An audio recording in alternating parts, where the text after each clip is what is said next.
Erik Fisher joining us in on this conversation along with our Mike Brooks, Jen Westhoven. Erik, you know, talk about, I mean, it's terrifying for these families that are hunkered down in Boston right now. All they can tell their kids, we got to stay inside. Right. I mean, how do you, there are parents that don't want to tell their kids what's going on. There's other parents that do kind of want to explain what's happening. What do you think, as a head doctor, that, you know, parents should be doing right now? Well, I think it's important to understand that fear is a survival-based emotion. I always teach people that there is a purpose to every emotion, and fear lets us know when we need to protect ourselves.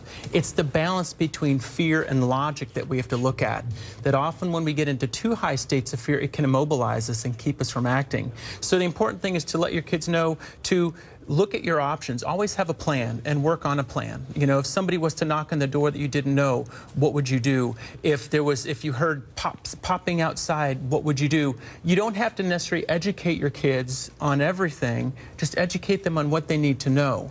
This morning, my daughter saw on the TV, she happened to see, and we've been limiting her from seeing this, she's 7 years old, and she saw, why did that one say wanted and the other one say dead, Daddy? I said, because people made some really poor choices and things happen in life. And there's so many images, pictures, video, live pictures going on right now. A lot of our bloggers that contribute to this show, like Lisa Hickey from the Good Man Project, she's the CEO. She's actually in the middle of it all. It's happening right there in her neighborhood. She's locked down in her home just a mile away from Watertown. She joins us via Skype now. Lisa, you were there at the finish line at the Boston Marathon. Now you're on lockdown. Describe to me what's happening right now in your neighborhood. It's unbelievable. So when I was at the finish line, my kids were all around in the crowd. They were all spread out. So my first thought was, where are my kids? And how are you talking about this? How much are you talking about?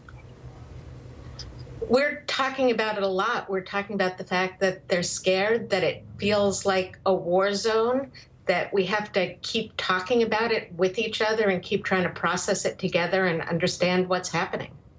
Good idea, Erik? Absolutely, absolutely. The more you communicate about these things and have them out in the open, the less they can get buried.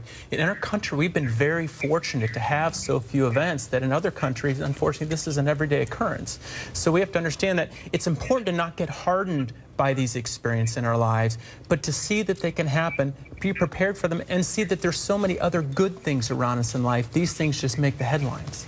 Well, there's so much heartbreak and a lot of fear going on in Boston. We have definitely talked about that, and we are covering it all hour long for you.